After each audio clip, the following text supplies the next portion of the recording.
नमस्कार। स्वागत है आप सभी का हमारे ऑफिशियल यूट्यूब चैनल में। आज की वीडियो में हम पॉलिटी को पढ़ेंगे। पिछले कल आपको वीडियो दी गई थी, वो हमने मैकियावेली के बारे में उसमें पढ़ा था। मैकियावेली की जितनी भी इम्पोर्टेंट डिटेल्स थी वो आपको मैंने प्रोवाइड करवाई थी। तो आज हम पॉलिटी को पढ़ेंगे। पॉलिटी के पीछे हमने क्या पढ़ा था? प्रस्तावना पढ़ ली थी, प्रीएम्बल हमने पढ़ ली थी। तो आज हम संविधान का जो भाग एक है, संविधान का भाग एक, उसका नाम है यूनियन एंड इट्स टेरिटरी, संघ और उसका राज्य क्षेत्र।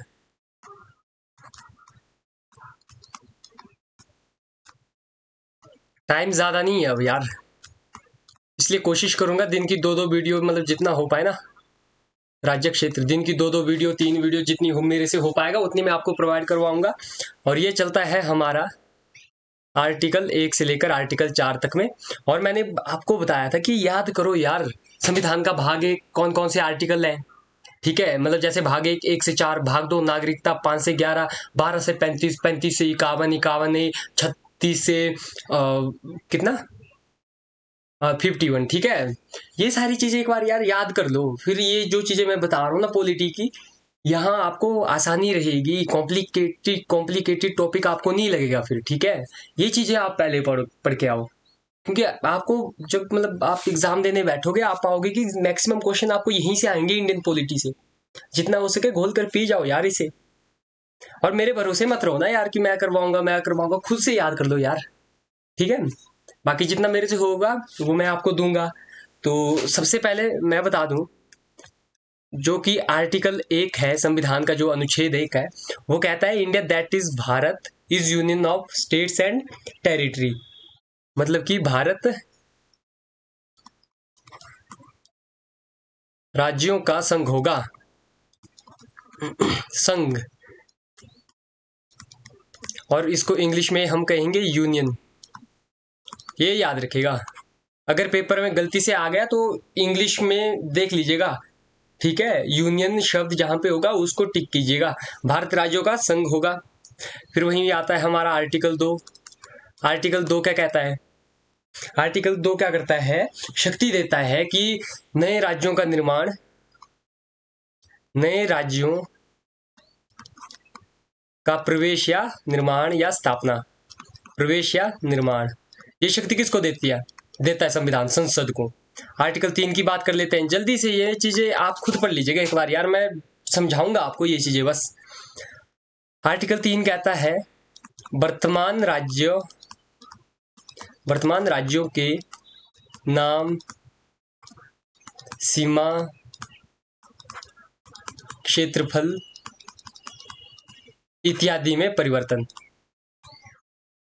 ठीक है, आर्टिकल 4 को मैं लिखूंगा नहीं, क्योंकि याद मत करना आर्टिकल 4 यार। अगर करना चाहो तो आप कर सकते हो, लेकिन मेरे से तो याद नहीं हुआ, मुझसे याद नहीं हुआ। लेकिन इसको मैं समझाऊं कि जब आर्टिकल 2 और 3 को आप लागू करना चाहोगे, जब आर्टिकल 2 और 3 को लागू करना चाहोगे तो कहीं ना कहीं आपको संशोधन की आवश्यकता पड़ेगी।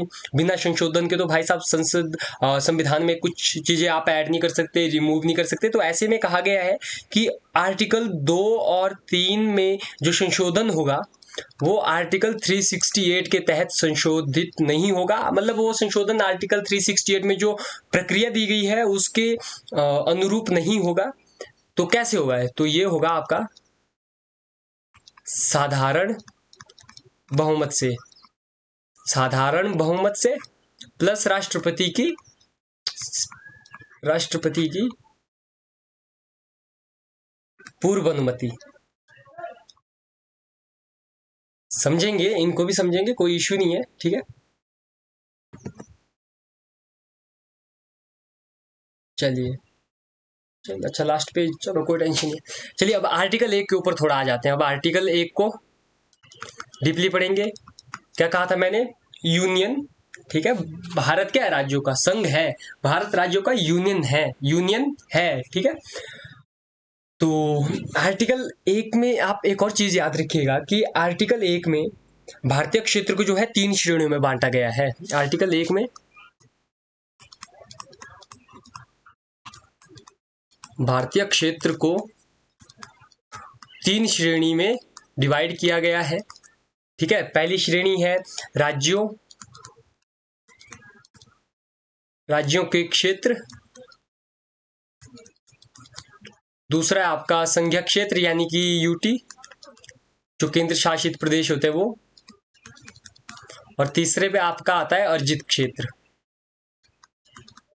राइटिंग के ऊपर ध्यान मत दिया करो यार। अर्जित क्षेत्र में मतलब कि जो भविष्य में भारत में राज्य दूसरे देशों से सम्मिलित किए जा सकते हैं या कुछ नए राज्य बनेंगे, उसको अर्जित क्षेत्र में रखा जाता है, इस श्रेणी में रखा जाता है। अब बात यहाँ पे उठती है कि भारत में जो है संघ शब्द का यूज क्यों हुआ।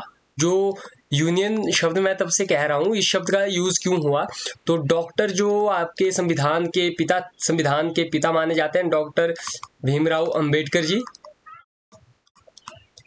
तो इन्होंने क्या किया, संसद उस टाइम संविधान सभा में इस बात को रखा कि क्यों हमने संघ शब्द को भारतीय संविधान में सम्मिलित किया है, या क्यों हमने भारत को राज्यों का संघ कहा। तो इसके उन्होंने दो कारण बताए। दो कारण में पहला कारण उन्होंने बताया कि चलिए इससे पहले आप समझ लीजिए कि अमेरिका में क्या होता है, यूएसए का उन्होंने संविधान सभा में एग्जाम्पल दिया था कि यूएसए में जो आपके 49-50 जो राज्य हैं, उन सभी ने मिलकर क्या किया है, यूएसए का निर्माण किया है। सब इकट्ठा हुए, समझौते के ऊपर हस्ताक्षर किए और अमेरिका का जो आज अमेरिका है, संयुक्त राज्य अमेरिका, वो बना। लेकिन भारत में ऐसा नहीं है। भारत में वर्तमान में 28 राज्य है। 28 राज्यों के आपस में कोई समझौता नहीं है, या 28 राज्यों ने मिलकर समझौता किया और भारत का निर्माण हुआ, ऐसा नहीं है ना। लेकिन अमेरिका में ऐसा है। दूसरा क्या है कि अमेरिका में जो 50 राज्य हैं, 49-50 जो राज्य हैं, वो कभी भी समझौते को तोड़ सकते हैं और अमेरिका से अलग हो सकते हैं। लेकिन भारत में ऐसा नहीं है। 28 राज्य जो है वो भारत से कभी भी अलग नहीं हो सकते हैं। तो ये दो कारण रहे हैं भारत को यूनियन बनाने के पीछे के। ठीक है, चलिए आई होप इतना आप समझ गए होंगे। अब आप बात करते हैं आर्टिकल 2 की। चलिए आर्टिकल 2 की बात करते हैं। आर्टिकल 2 में मैंने क्या कहा, नए राज्यों का प्रवेश या स्थापना। इसकी शक्ति किसको दी गई है, जितनी भी शक्ति आपको पता है संसद को दी गई है।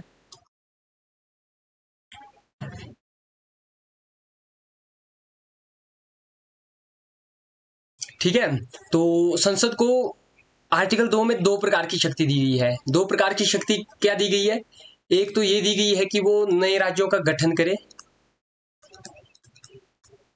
कैसे भी चाहे नए राज्यों का गठन करे। और दूसरी जो शक्ति है वो है नए राज्यों को शामिल करे, नए राज्यों को शामिल करे। नए राज्यों को शामिल करे मतलब मैं एग्जांपल दूंगा सिक्किम का। ठीक है, सिक्किम क्या था, भारत का हिस्सा नहीं था, लेकिन उसे क्या कर दिया गया, भारत का राज्य बना दिया गया। ठीक है, उसी तरह ये जो है संसद को दो प्रकार की शक्तियां संविधान के द्वारा प्रदान की गई थी। ठीक है, अब सिक्किम का एग्जांपल दे दिया, नए राज्यों का गठन की, ये तो समझ सकते हो यार, ये तो कॉमन सेंस वाली बात है। ठीक है, भारत में से ही किसी नए राज्य को बना लिया, ये आर्टिकल 2 में आएगा।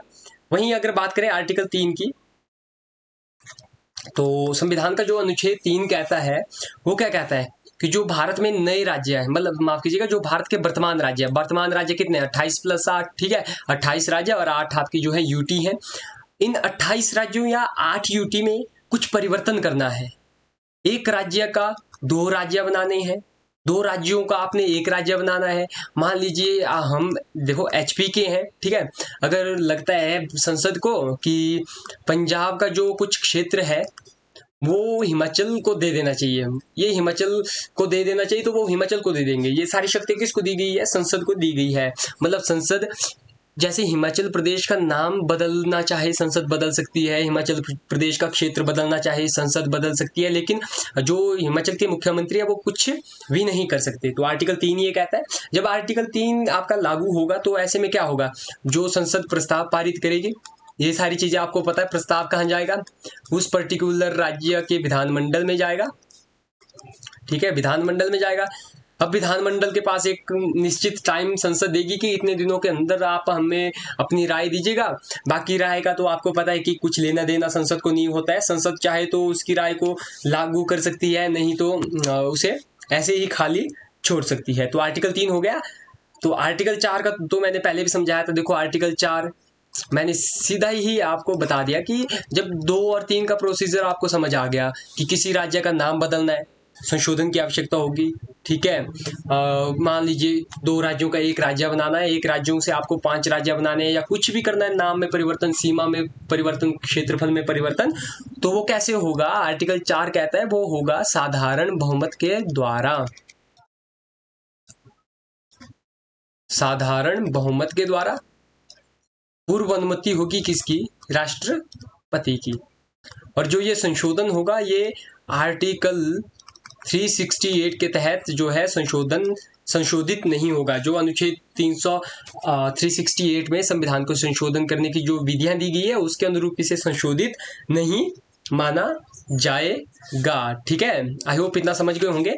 बाकी अभी चलिए और भी मैंने चीजें आपको बतानी है, राज्य पुनर्गठन आयोग वगैरह आपको बताना है। लेकिन एक चीज आप याद रखिएगा कि आप कल भी चलिए नागरिकता के ऊपर वीडियो आपको दूंगा, नागरिकता के ऊपर, ठीक है। ये है आपका भाग 2, चलता है आर्टिकल 5 से 11 में। तो आपको ये आर्टिकल 5, 6, 7, 8, 9, 10, 11 इनकी हेडिंग पढ़ के आनी है। अगर आपके पास किताब नहीं है, मटेरियल नहीं है, कमेंट बॉक्स में आप कमेंट कर दीजिएगा, मैं आपको प्रोवाइड करवा दूंगा, ठीक है। तो ऐसे में ना जो आर्टिकल 3 समझ लीजिएगा थोड़ा सा और। आर्टिकल 3 में क्या कहा गया है कि आर्टिकल 3 में शक्ति है, कुछ भी कर सकती है संसद, मतलब 2 राज्यों का एक राज्य या एक राज्यों का 2 राज्य, कुछ भी कर सकती है। तो ऐसे में कहा गया है कि क्या जो मतलब संसद है, अब लिखूंगा नहीं, मैं मुंह से बताऊंगा, क्या संसद भारत के क्षेत्र को, चलिए लिख देता हूं यार, हाथ मान नहीं रहा, भारत के क्षेत्र को विदेशी राज्य को दे सकती है, विदेशी राज्य को दे सकती है, ठीक है। इतना समझ लीजिएगा। चलिए टाइम ज्यादा तो नहीं हुआ, नहीं कित कहाँ गया, चलिए 12 ही मिनट अभी हुए हैं। तो आर्टिकल 3 कहता है कि क्या, नहीं आर्टिकल 3 से मतलब ये प्रश्न हमारे मस्तिष्क में मंडराता है कि क्या संसद भारत के क्षेत्र को किसी विदेशी राज्य में समर्पित कर सकती है आर्टिकल 3 का यूज करते हुए। तो ऐसे में आप लोगों को क्या लगता है, आप सोचिए। तो ऐसे में हम कह सकते हैं कि नहीं, आर्टिकल 3 में ये पावर जो है संसद के पास नहीं है। हालांकि पावर संसद के पास है, पावर संसद के पास है, लेकिन आर्टिकल 3 के थ्रू नहीं है।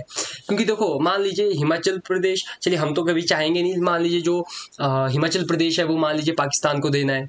अब आर्टिकल 3 के तहत आप ये नहीं कह सकते कि संसद आर्टिकल 3 का यूज करते हुए हिमाचल प्रदेश जो है पाकिस्तान को दे देगी, या संसद ने पाकिस्तान को हिमाचल प्रदेश दे दिया अनुच्छेद 3 की शक्ति का प्रयोग करते हुए, लेकिन नहीं।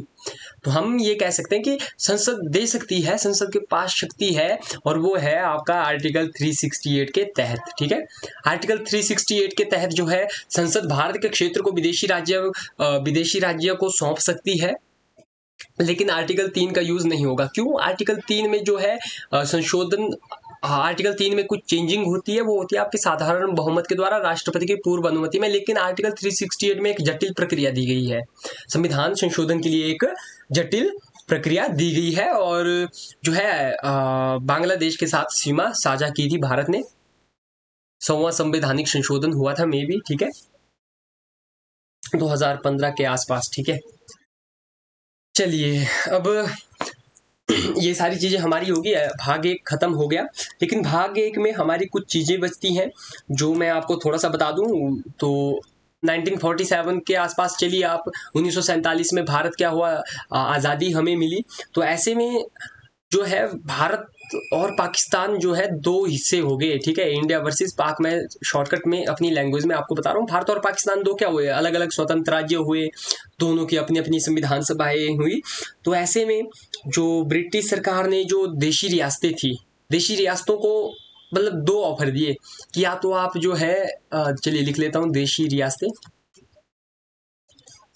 रियासतों के सामने 2 रास्ते रखे कि या तो आप जाके भारत के साथ मिलिए या तो पाकिस्तान के साथ मिलिए, या तो आप क्या रह सकती हैं, आज़ाद अस्तित्व, आप अपना स्वतंत्र अस्तित्व रख सकती हैं। तो उस टाइम आज़ादी के बाद भारत की भौगोलिक सीमा में हमारी 552 जो है देशी रियासतें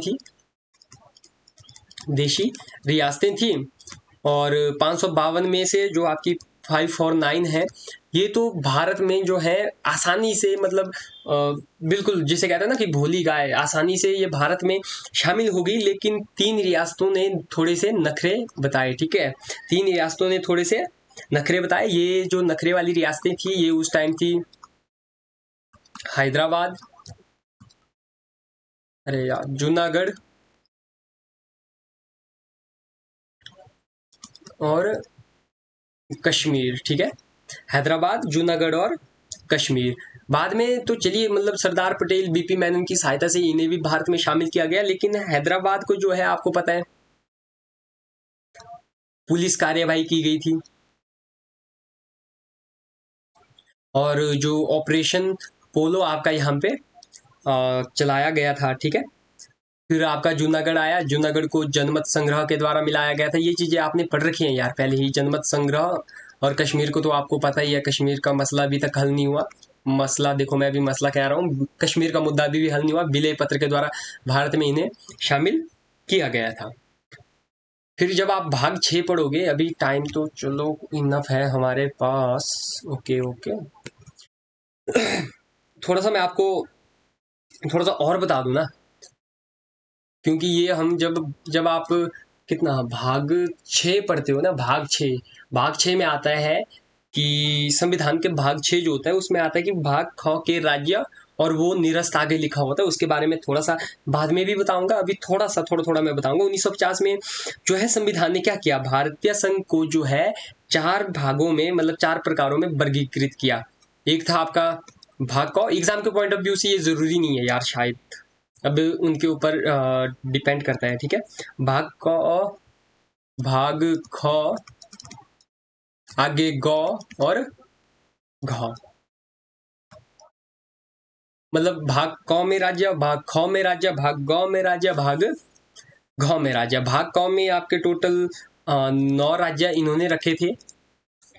भाग ख में भी आपके 9 राज्य थे।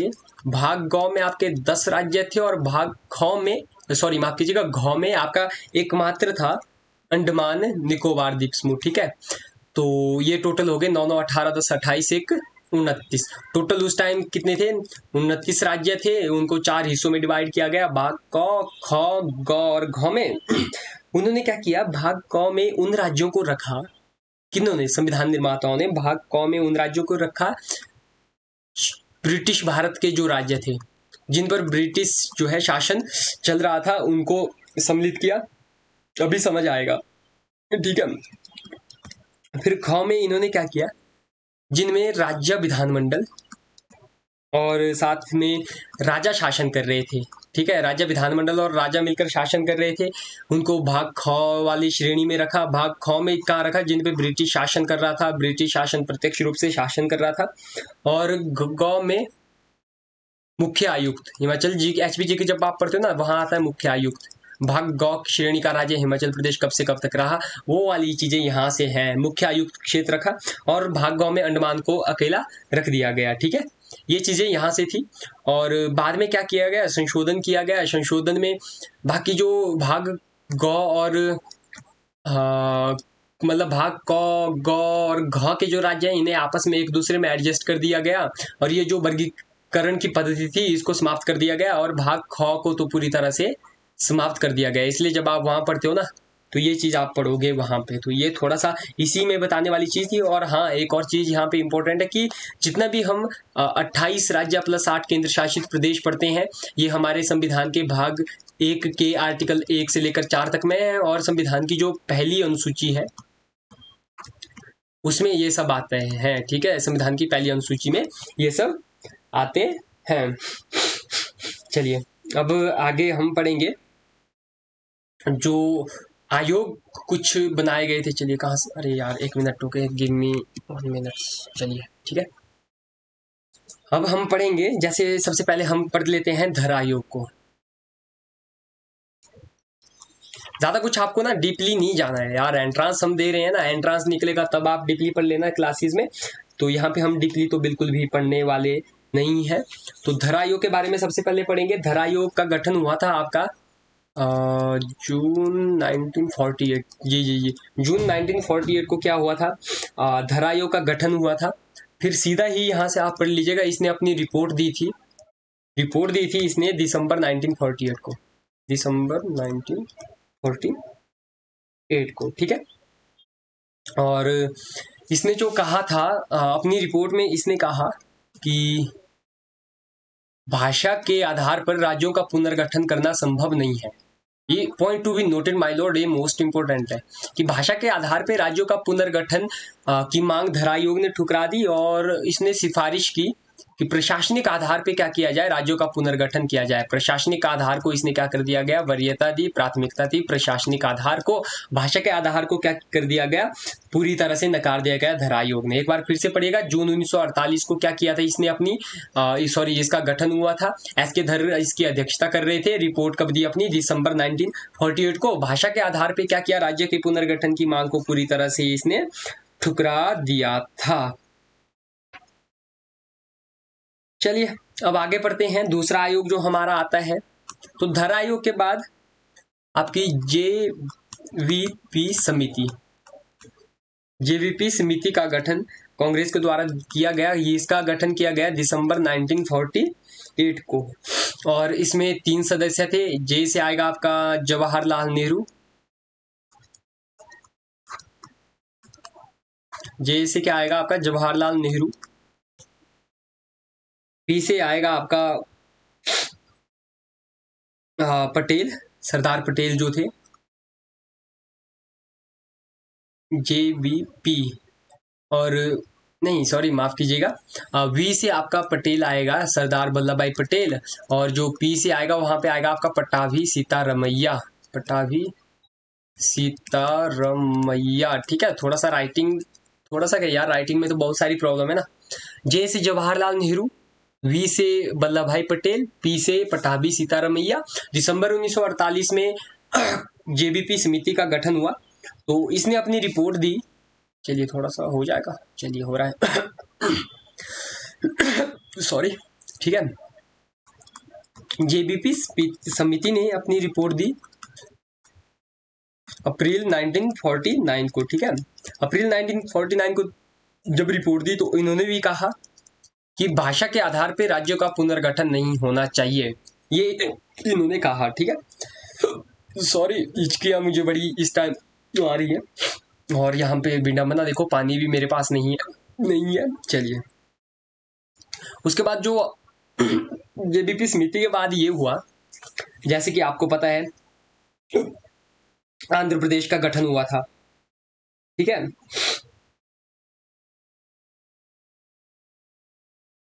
ये हुआ अक्टूबर 1953 में।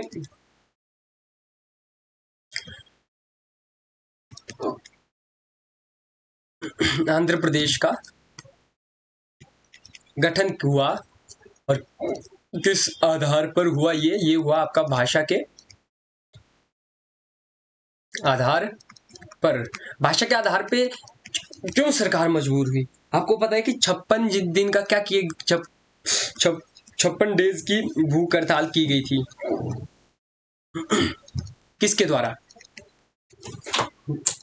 नाम आपको याद होगा, कांग्रेस के कार्यकर्ता थे, नाम था उनका पोट्टी श्रीरामुल्लू, पोट्टी श्रीरामुल्लू।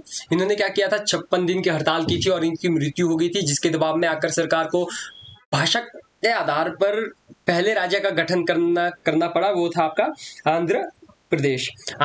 जब ये हुआ, तो उसके बाद क्या हुआ, संपूर्ण भारत से भाषा के आधार पे राज्यों के पुनर्गठन की मांग आने लगी।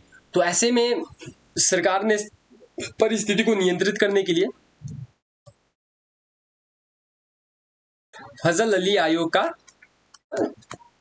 क्या किया, गठन किया। फजल अली आयोग का गठन, क्वेश्चन पूछते हैं कि कब हुआ, तो ये हुआ आपका दिसंबर 1953 को, और ये था आपका 3 सदस्य आयोग था।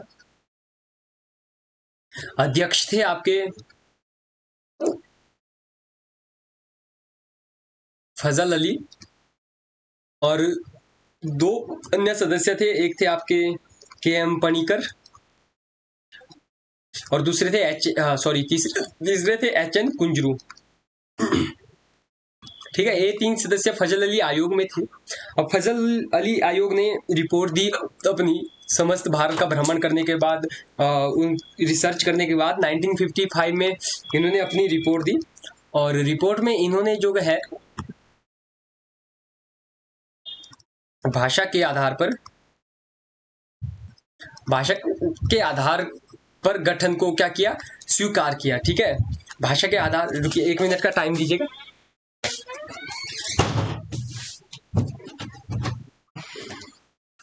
चलिए शुरू करते हैं। फजल अली आयोग ने रिपोर्ट दी 1955 में, और इन्होंने जो अपनी रिपोर्ट में सिफारिश की, इन्होंने कहा कि भाषा के आधार पे ठीक है आप गठन कीजिए राज्यों का, लेकिन लेकिन लेकिन एक राज्य एक भाषा, मतलब एक राज्य एक भाषा की मांग को क्या कर दिया गया, इन्होंने अस्वीकार कर दिया। ठीक है, तो 3 हमने पढ़े, धर आयोग, जेबीपी समिति और फजल अली आयोग, जिनमें से धर आयोग और जेबीपी समिति ने दोस्तों क्या किया था, भाषा के आधार पर राज्यों के पुनर्गठन की मांग को क्या किया था, खारिज किया था। लेकिन फजल अली आयोग ने भाषा के आधार पर राज्यों के गठन, जो पुनर्गठन था, उसको स्वीकार किया, लेकिन एक भाषा की मांग को क्या कर दिया गया, अस्वीकार कर दिया। और सिफारिश की कि राज्यों का गठन में मतलब भाषा, आर्थिक जो वहाँ की विषमताएं हैं, प्रशासनिक जो क्या कहते हैं उसे सहूलियत है उसके, और देश की सुरक्षा के आधार पे क्या किया जाना चाहिए, राज्यों का पुनर्गठन किया जाना चाहिए। That's all. आज की वीडियो के लिए इतना ही। कुछ भी डाउट अगर आपके होते हैं आप कमेंट बॉक्स में मुझे बता दीजिएगा। मैकियावेली हमने पढ़ा था, अब हम पढ़ रहे थे, क्या पढ़ा हमने, संविधान का भाग 1 पढ़ा। कल को आप संविधान का भाग 2 पढ़ के आइएगा यार, पढ़ो यार, ठीक है।